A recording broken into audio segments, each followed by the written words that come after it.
Alrighty, Lotus for Life here, bringing you guys a brand new anime discussion of Yugioh Arc V Episodes 89 and 90. I was originally going to do just 89, but then 90 came out last night. I'm like, oh crap. So, first and foremost, of course, there will be spoilers for both episodes, and I will have links to both episodes in the description so you can go and watch it yourself. In case if you haven't already, which I think you really should be by now, since Arc V is really good, and it's just getting better and better with every single episode.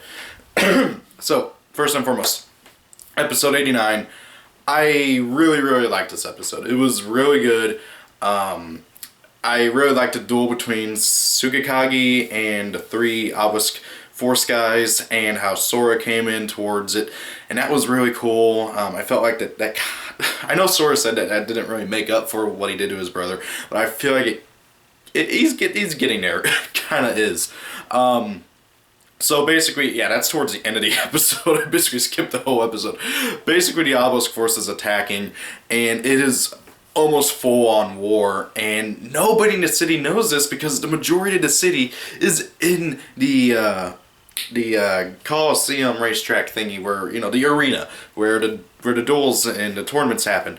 And John is like John, or whatever his name is, the John Roger, the dude who runs the security. He's trying to keep the people busy and preoccupied so they don't know what's going on. And he's also trying to get the security force. Originally he was having them like get ready to attack, and just basically it's going to take like the entire police force to take down Reiji. And however, now because of this, he's got to redivert the things, and now he's got to make sure that Sergei is handling the Obelisk Force, and he took out 6 Obelisk Force members in 3 seconds. It was cool. But we didn't get to see the whole duel, so either way. Now, while all this is going on, the Obelisk Force is primarily looking for Serena, although they are also looking for Yuzu, or at least we think they are. They haven't really explicitly stated it. And so a lot of the Obelisk forces are just like bombarding. They found where Serena and Rhea were, and Rhea's fighting them back, but he can't handle 100 people coming at him like 3 at a time. I don't know why they're doing 3 at a time. I don't know why they don't just all go in at one time. But anyways, so Rhea's handling that, and while that's going on, Yuzu is getting concerned about Yuya down in the dump area. I don't know where else to call it, the underground. And while that's going on, Yuya's looking for Yuzu, and, well, he's looking for Serena, and, well, he's maybe primarily looking for Yuzu, but he's looking for everybody, basically. And Yugioh is hunting down Yuri because he wants revenge for Rin. And he finds Yuri, and this is the most amount of screen time that Yuri has had in the entirety of the series so far since his introduction, and it was awesome. He was unintentionally funny, okay? Like, he was bantering back and forth with Yugioh, and Yuri's facial expressions were just hilarious. I swear. Like, I'm probably gonna make one of them the thumbnail of this video because I screen capped it. It was so hilarious. And, like, Yuri is a really smart, intellectual guy, kind of, or as I think he is. He kind of comes off as that kind of person. And Yugioh, who is a complete and total idiot, or most of the time, is just, like, saying all this stuff, and Yuri's reactions to it are priceless. They're hilarious. Now, that's basically the entirety of the episode. Rhea, towards the end of it, is getting cornered, and Yuya finds them at last second, just as the episode's ending. Now then, episode 90. This is when stuff is starting to get going. I don't know how long this series is going to go, but like the last few Yu-Gi-Oh series have been around 150 to 170 episodes. I hope this one goes a little bit farther, because this is just too good, and stuff is finally getting rolling. Okay, so Yuya, he's battling the well, he starts to get ready to battle, sorry, no. He does battle the Obelisk Force. He takes them out along with Rhea, and Rhea is just, the kid is clearly scarred for life. He has post-traumatic stress disorder, or in other words, PTSD, which makes sense because he was living in a war zone throughout his entire life, and I can't imagine how the dub is going to change that. There's no way they're going to leave that in. But I don't know how I'm going to... I haven't watched the dub at all. But anyways, so... well, except for the first episode. Anyways, getting sidetracked. Rhea is suffering from PTSD, and Yugioh is trying to calm him down. He hugs him, he's calming down a bit, and then some more obelisk force shows up. This time around, it's like 4 of them, and rather than them doing Yugioh, they like do like a big introduction for Barrett, and he comes in. And Serena's like, oh crap, it's him. Because he was her handler, I guess, really, guardian, kind of. And I get this kind of feeling that they do share a kind of bond, but however, at the same time, they don't. Like, I think the closest kind of bond they have right now is that Serena's kind of like a rebellious teenage daughter to Barrett at this point. It would be interesting if they are actually like father and daughter, because we don't know anything about Serena's past, and we don't know who her dad or her parents are. So that'd be interesting, and that's a conspiracy theory now. Okay, anyways, because I've had a ton of theories. But anyways, so Barrett's like, hey, come back, and I'll put in a good word into the professor, and maybe he'll let you come back out and be in the front lines like you've always wanted. So I was like, no, screw you, I know the truth now, I'm not doing that. And he's like, fine, I'll take you back by force. And he tries to do so, and Yugioh's like, no, you have to get through me first. And Barrett goes first, he's playing the Beastborg still, and I really want this archetype to be a thing, because it's kind of cool, especially seeing Panther Warrior being a thing now. However, I don't understand why the fusion between Panther Warrior and one of the Beastborg machine things is weaker than Panther Warrior. Panther Warrior is a level 4 of 2000 attack. That fusion has 1600 attack power. So somehow Panther Warrior becoming a mecha, sorry, not a mecha, an android, he loses attack power, what? But however, he has a semi-decent effect, where once per turn you can burn your opponent for half his attack power, which isn't that bad, but seriously, why can't he just be 2000 at least? Anyway, so they're dueling, and Yugioh is an idiot right now. Okay, I don't know what their excuse for why he doesn't just go into Odd Eyes Rebellion is, but for some reason, Yugioh, throughout this entire duel, okay, so basically he summons out Odd Eyes and Performapal, Salu Tiger, and Performapal Silverclaw. Okay, using Xiangxi and Xiangxing magicians as the Pendulum Sons. And he's like, oh yeah, I can OTK him now. And he tries to do it because he wants to just end this, and because he knows that as soon as he beats Barrett, there's going to be more Obelisk Force coming in, and he's trying to end these as quickly as possible so he doesn't use up as much energy in each duel. But however, Barrett, he basically has this like blanket Fiendish chain that says all your opponent's monsters cannot attack or be destroyed in battle while you have a Beastborg monster out, which is really cool. But if you don't have a Beastborg out, it gets destroyed. And it's like, oh, well, crap. Okay, I'm going to overlay into Darker Bounding Seas Dragon. And Barrett kind of looks shocked whenever he does this, so I guess he wasn't expecting an Xyz monster, or he's seen Dark Rebellion before, which wouldn't surprise me since Yuto was, of course, dueling, battling the Fusion Dimension in the Xyz Dimension. So it would not surprise me if he's seen Dark Rebellion before.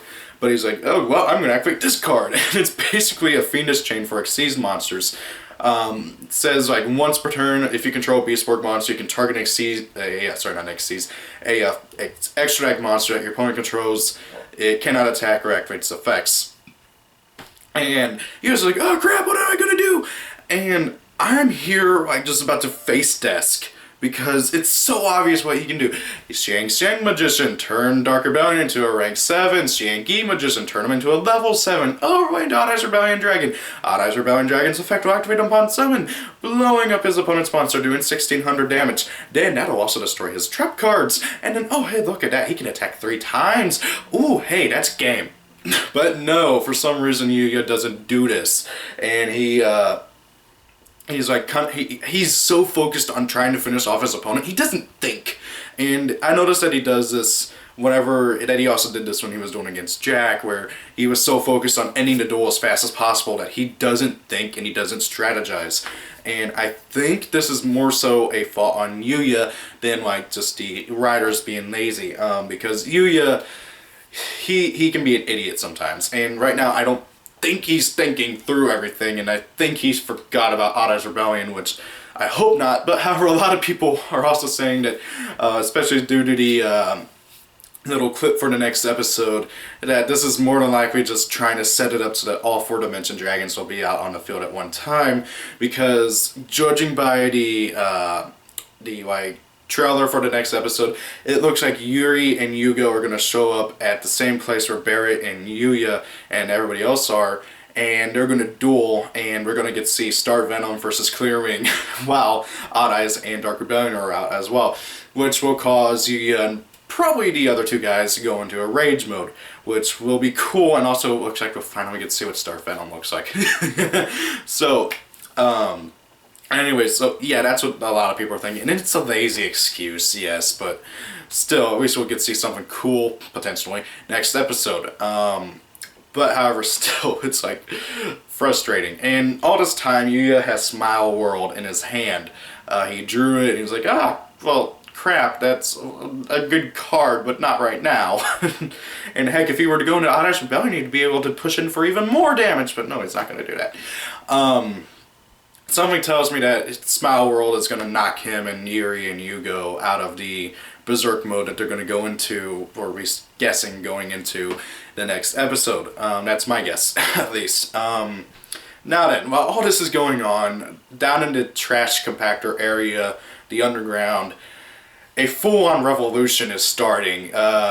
Basically, due to the situation on the top side, they have to like get everything ready, and like Crow's like, they're like, the 2 muscle men are like dragging Crow down, and he runs into Gangensaka and Salvatore. It took me a second to remember his name.